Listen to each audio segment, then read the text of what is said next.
Alô, amigos, mais uma vez estamos de volta para perguntar ao nosso querido convidado, Orson Carrara.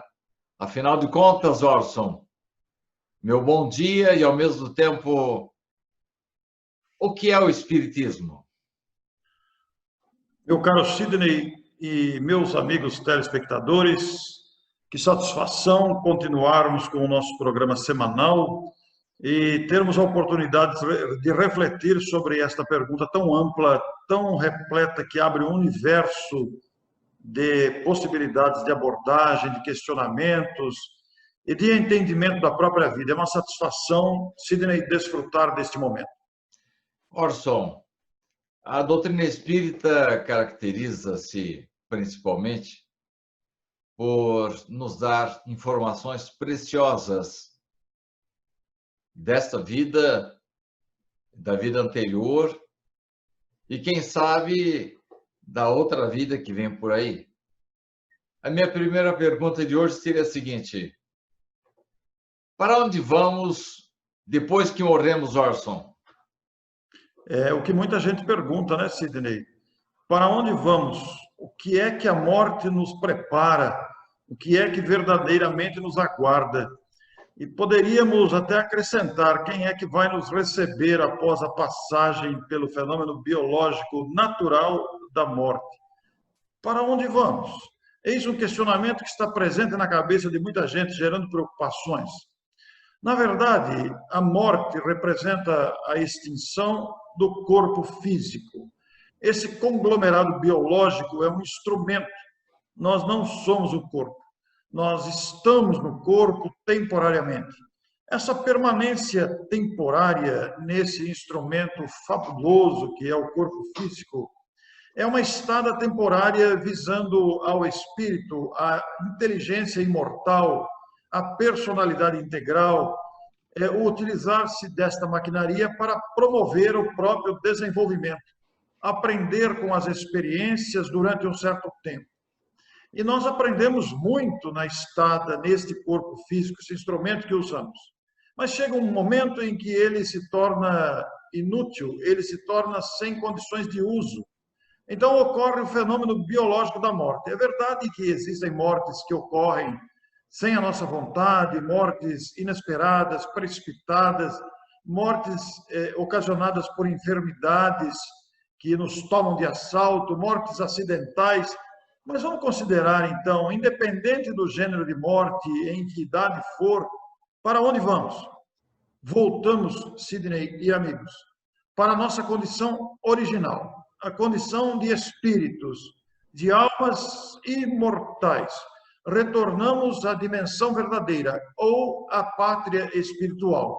E vamos nos encontrar com nós mesmos, com nossa própria consciência. O ambiente que vamos despertar, o ambiente que vamos nos encontrar, foi formado, construído pelas nossas mentalizações, pelo nosso comportamento moral, pelos condicionamentos emocionais, intelectuais, morais que construímos. E seremos recebidos por aqueles com quem mantivemos afinidade. Afinidade de propósitos, afinidade de ideais, afinidades afetivas, etc.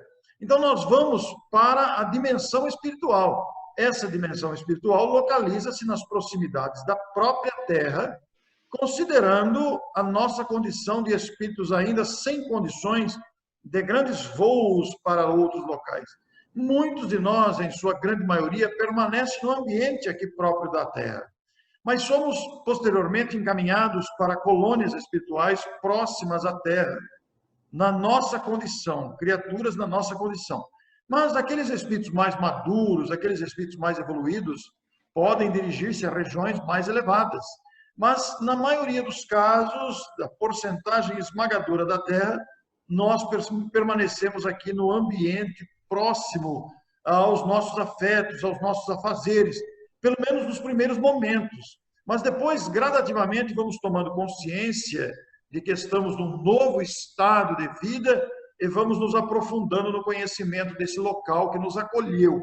O local poderá ser bom, a depender das nossas escolhas que fizemos durante toda a vida, E poderá também ser um local desagradável, a depender também da sintonia que mantemos com a nossa postura costumeira no dia a dia. Então, nós voltamos, Sidney, voltamos para a condição original, imortal, sem mudanças bruscas. Praticamente, a nossa vida, ela continua, apenas mudamos o estado de sair do corpo físico e continuar vivendo como almas imortais. Orson, parece que a sua opinião é assim, um pouco isolada perto das demais filosofias e religiões de todo o mundo, de todos os tempos. Eles falam, esse último ponto a que você se referiu, dizendo que iremos para um lugar bom ou um lugar ruim, mas denominam de céu e inferno. Onde é que estão esses dois locais? O céu e o inferno. O céu e o inferno estão dentro de nós. São estados de consciência. E são esses estados de consciência que determinam os locais onde vamos permanecer, onde vamos despertar. Mas eles são construídos pela nossa postura, pelas nossas escolhas. Então, alguém que está em paz consigo mesmo, alguém que está em paz com a consciência, está no céu, está se sentindo bem, está se sentindo... A consciência não faz nenhuma acusação, a consciência está de acordo, apesar das nossas dificuldades, das nossas deficiências morais. A pessoa fez o melhor que estava ao seu alcance, a pessoa está no céu. Mas aquele que morre arrependido, cheio de remorsos, aquele que morre com desejo de vingança, com ódio no coração, estará no inferno de si mesmo. O céu e o inferno não são locais próprios, são estados conscienciais. O que acontece no retorno ao mundo espiritual é que aqueles que estão imbuídos de propósitos vingativos, que guardam dentro de si muito rancor, muita mágoa, muito arrependimento, muito remorso, se juntam e estão reunidos em locais que se tornam, podemos dizer, como se fosse a imagem do inferno pintada por Dante Alighieri, por exemplo. Mas aqueles que estão com bons propósitos, aqueles que estão com a consciência relativamente em paz, se juntam aos mesmos, a outros nas mesmas condições. Mas você acabou de falar aí que nós podemos nos encontrar com os entes queridos, mas as outras religiões consideram isso uma coisa impossível, ou mesmo fora das questões bíblicas. Aliás, na própria Bíblia, fala que nós devemos evitar o contato com os mortos. Nós vamos rever os nossos entes queridos, Orson? Em condições de normalidade, sim. Em condições habituais, sim. Vamos ser recebidos pelos entes queridos que nos antecederam. Mas pode acontecer também, e isso também não é uma exceção, não é tão raro assim, que aqueles que nos antecederam já estejam reencarnados outra vez. A depender do tempo que desencarnaram, pode ser que já tenham retornado à matéria. Mas também pode ser que os nossos entes queridos estejam em duas situações distintas. Em regiões mais elevadas, que nós ainda não merecemos estar, ou estão em regiões de sofrimento em virtude da postura que adotaram. Então, são três situações que podem ocorrer. A pessoa estar reencarnada, a pessoa estar numa região mais elevada onde nós não temos acesso, aí teremos que aguardar a visita do ente querido que está em região mais elevada, ou o ente querido não está numa situação muito confortável, sem condições de estar conosco, de nos receber. Mas todas essas situações são temporárias, são até que alcancemos o mérito e as condições de estarmos plenamente juntos. Orson, vamos mudar um pouquinho o tom da nossa conversa. Quando saía a procissão da Igreja Santa Teresinha, dirigindo-se e passava ao lado do Centro Espírita Amor e Caridade de Bauru, o senhor padre, depois tornou-se bispo, ele costumava parar, fazer o sinal da cruz e dizer: "Vade retro, Satanás". E eu sei que aí em Matão Isso aconteceu algumas vezes, inclusive em frente ao local onde é hoje o Clarim. Houve, assim, muitas manifestações. Isto é, as pessoas, de uma certa forma,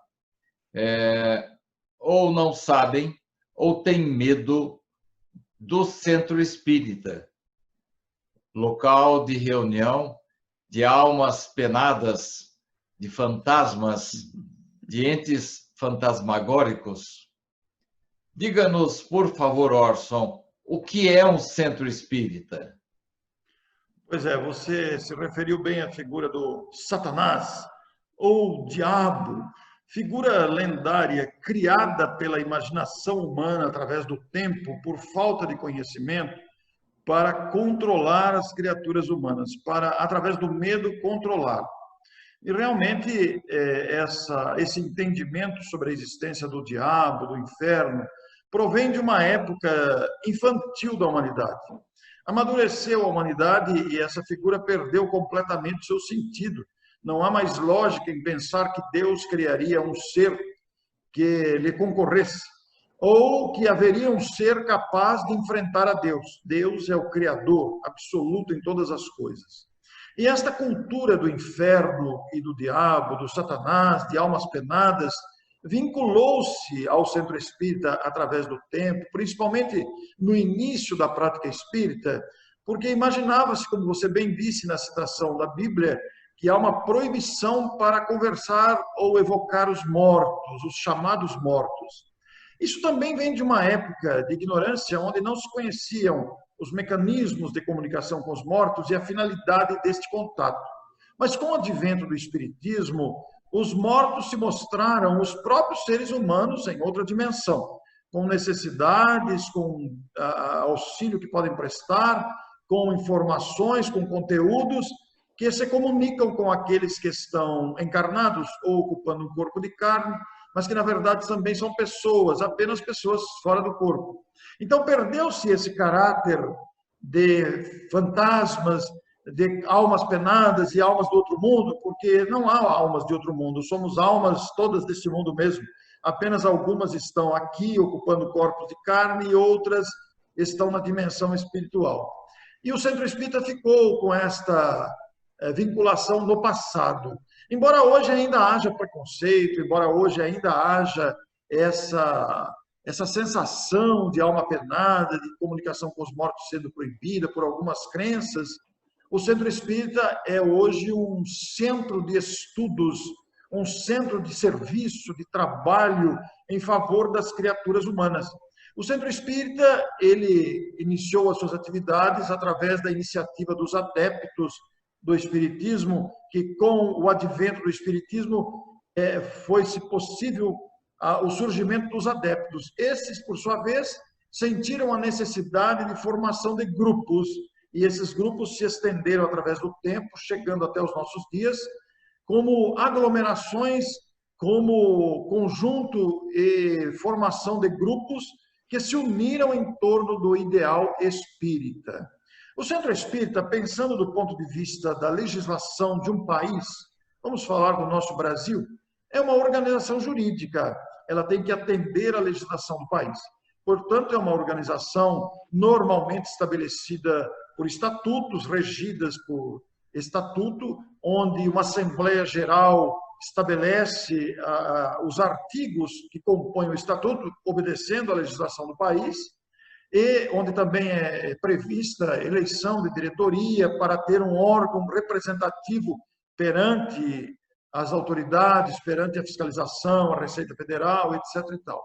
Então, em nível humano, é uma organização. Poderíamos até chamar de uma empresa sem fins lucrativos. Não há finalidade lucrativa.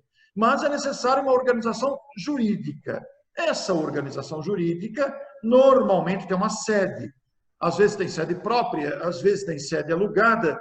E nesta sede concentram-se as atividades, que são múltiplas. São múltiplas. Ali nós temos grupos de estudos, aulas para crianças e atividades para jovens. Nós temos o chamado atendimento fraterno, que é uma possibilidade de diálogo com pessoas que procuram respostas para as suas dúvidas. Nós temos o atendimento aos espíritos através da reunião mediúnica, que se desdobra em outros segmentos também. Nós temos a aplicação do conhecido passe, que são transmissão de energias. E nós temos o trabalho social desenvolvido também, de atendimento às criaturas com necessidades materiais, com o fornecimento de enxovais para gestantes carentes, com o fornecimento de alimentos para famílias, com o encaminhamento para empregos, com albergues noturnos, com hospitais, com creches. Os centros espíritas se multiplicam em atividades sociais. E tem também, naturalmente, a sua reunião pública, que se constitui normalmente de palestras. Podemos dizer que é o cartão postal da instituição. É o primeiro contato, normalmente, com a instituição. A pessoa vai numa reunião pública, depois é encaminhada para um atendimento fraterno, para apresentar as suas dúvidas, para ser encaminhada, para ser esclarecida sobre a finalidade. E isso proporciona um rol imenso de atividades.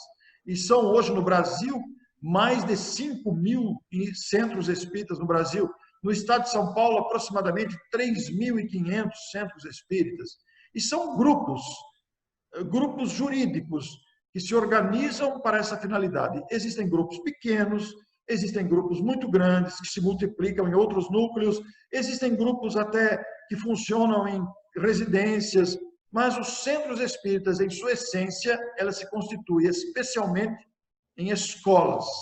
São núcleos educacionais da mensagem da imortalidade para explicar o que são os espíritos e responder à pergunta básica deste programa. O que é o espiritismo? É a finalidade do espiritismo. É educar as mentes sobre a nossa verdadeira natureza. Quem somos, de onde viemos, para onde vamos. Então, basicamente, é um núcleo educacional, é uma escola. Mas ele também é um hospital. Não um hospital nos moldes convencionais, como nós estamos acostumados, principalmente agora que os hospitais estão na mídia, estão em destaque com a pandemia. Mas hospitais no atendimento à necessidade, ao socorro das dificuldades morais e das dificuldades físicas também.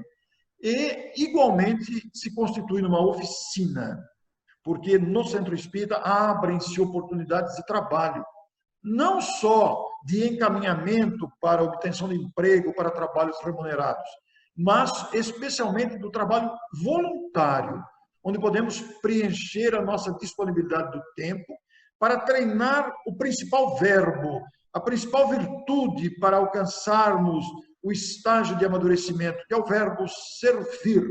E o Centro Espírita, ele se presta a esta oportunidade de serviço e de crescimento do ser humano.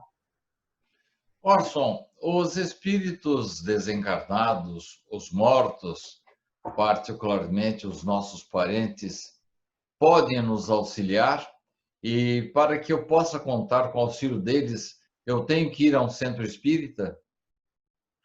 Os espíritos familiares, é bom que se diga aqueles que estão em condições, porque não basta o fato de ser um familiar desencarnado, que nós vamos aguardar que ele se transformou imediatamente, que ele já se tornou capacitado para isso. Nem todos, convenhamos, nem todos nós estamos em condições ideais de equilíbrio e serenidade.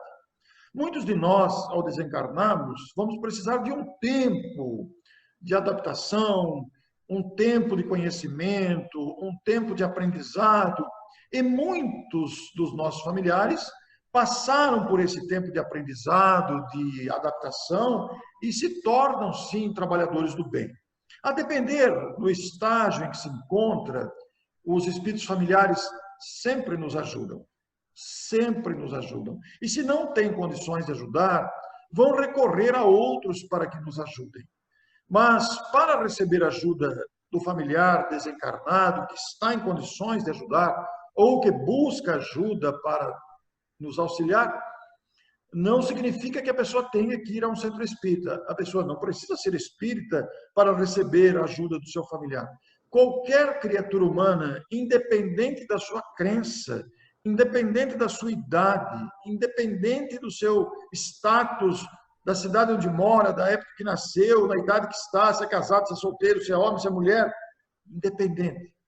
Os familiares que se foram e que estão em condições sempre buscam auxiliar. Não há necessidade de ir ao centro espírita. O centro espírita é um caminho facilitador para o conhecimento, para nos inteirarmos de como ocorre esse contato, esse auxílio, de como ocorre essa questão. Mas é muito importante pensar no auxílio que nunca falta. No programa anterior, Sidney, nós falamos que tínhamos uma outra história. Nós nos referimos à história de Irmã Dulce, que o médico oftalmologista foi visitá-la, nos emocionamos aqui, nos vergamos diante da grandeza desses espíritos. Eu disse que tinha uma outra história que cabe nesse contexto da sua pergunta. Porque o nosso querido Lamartine Palhano Júnior, que é um médium já desencarnado, ele atuava no estado do Espírito Santo, e foi um grande pesquisador espírita, um grande pesquisador. Publicou muitos livros, fruto da pesquisa do seu grupo de estudo. Um deles foi este livro aqui, o livro da prece, Lamartine Palhano Júnior, editado pela La Chatre. Esse livro da prece conta vários casos do valor da prece, vários casos da importância da prece, de buscar auxílio, etc. E ele conta um caso aqui de uma propriedade rural, sem condições, afastada dos grandes centros, onde 3 crianças se queimaram gravemente. E não tinha condições de ir até um hospital de queimados. Era mais de 500 quilômetros. As crianças não suportariam a viagem. Precisaria ter um deslocamento aéreo. Como fazer isso? Não tinha condições. Vamos arrumar um avião? Então, o Lamartine, que fazia parte, coordenava um grupo de amigos muito afins, que normalmente se reuniam em prece, não sei dizer quantas vezes por semana, mas se reuniam, e sabendo da gravidade do caso, as providências, aquele estresse, aquela preocupação com a saúde das 3 crianças, um telefonou para o outro, e não tinha o WhatsApp ainda, era o telefone fixo somente, um telefonou para o outro, e resolveram unir-se, ainda que à distância, para orar, para pedir ajuda aos céus, inspiração aos céus para resolver a questão. Se reuniram imediatamente no mesmo horário, cada um em sua casa, como estamos fazendo aqui, estamos em casas diferentes, mas no mesmo propósito. Aquele grupo que não era grande, mas também não era pequeno, se reuniram simultaneamente, endereçando preces ao alto, pedindo ajuda para resolver aquele caso. Nesse meio tempo, a médica que procurou o Palhano, que era a médica que estava cuidando das crianças e que sabia do trabalho de preces do grupo, lembrou-se que uma das mães tinha qualquer relacionamento com algum aviador, com algum avião, e uma das pessoas vinculadas lembrou-se que o marido dela tinha um contato em Recife com uma pessoa que tinha um avião particular. E o contato foi feito, o avião veio imediatamente e resgatou as crianças daquela propriedade rural, que foi levada a um hospital de queimados, e as meninas foram salvas. Quer dizer, interferência de quem? De familiares? Pode ser, pode não ser também, mas auxílio imediato em decorrência da prece, em decorrência do pedido sincero, honesto e com sentido de ajuda para alguém que precisa. Esses fatos são marcantes, porque muitas vezes estamos nós em situação de desespero, de angústia, nunca podemos dispensar a prece. Os nossos familiares ouvirão. Se estiverem em condições, vão providenciar. Se não estiverem, vão procurar ajuda. E mesmo que eles não ouçam, digamos que os nossos familiares a quem estamos pedindo, orando, estejam em condições difíceis, as preces serão ouvidas por outros espíritos amigos que estão sempre atentos à recepção dos pedidos de socorro vindo dos encarnados. Então, os familiares e suas situações de ajuda estão sempre presentes, de uma forma ou de outra, direta ou indiretamente. Quer dizer, então, que eles continuam preocupados conosco, sensibilizam-se com os nossos problemas e, quando é possível, eles retornam e, se não podem retornar, eles pedem por nós e solicitam o auxílio de outras criaturas para nos atender aqui na Terra? Isso mesmo, Sidney. A sua pergunta me lembra um fato muito curioso. Eu recebo muitos pedidos por WhatsApp, ou Face, ou e-mail de pessoas que perderam, entre aspas, porque ninguém perde ninguém, é bom que se diga isso, que perderam seus entes queridos. E uma das principais perguntas, é interessante dizer isso depois da sua pergunta, uma das principais indagações que as pessoas fazem é se aquele que morreu vai se lembrar dele. No local em que está, se vai ter lembrança daquele que ficou. Como se quem morresse, quem desencarnasse, desaparecesse. Mas a gente sempre destaca que o fato de desencarnar, de morrer, não significa em absoluto perda de memória ou perda de laços de afeto. Muito bem. Isso é uma coisa, assim, consoladora, né, Orson? Muito. Eu, não raramente, quando a coisa aperta para o meu lado aqui, eu sempre tenho, assim, contato, ainda que ligeiro, da minha mãe, do meu avô Joaquim, que jamais me faltam nessas situações. Bem, Orson, nós estamos chegando ao final da nossa conversa de hoje. Eu tenho aqui uma pergunta, mas o tempo não vai nos permitir. E vamos deixar para o início do próximo programa. Eu vou querer que você me fale a respeito do passe espírita. Se o passe à distância existe, se não existe, se é a mesma coisa que o jurei, que o reiki, enfim, será um assunto para o nosso próximo programa. Obrigado, Sidney. E aos amigos, fica o nosso convite para estarem conosco no próximo programa, para darmos continuidade a essas indagações e a esses desdobramentos que o programa O que é o Espiritismo nos permite. Muito bem, chegamos ao final. Agradeço a você, meu caro espectador, meu caro ouvinte, que nós possamos continuar com este trabalho e que o Orson continue sendo inspirado pelos parentes dele ou pelos bons espíritos que estão acompanhando o nosso programa. E eu não vou deixar de continuar perguntando, afinal de contas, Orson, o que é o Espiritismo? Que pergunta maravilhosa que nos permite tantos desdobramentos mentais, intelectuais, emocionais e psicológicos com a grandeza desta doutrina. Até já, ouvinte. Na próxima semana estaremos de volta. Até lá.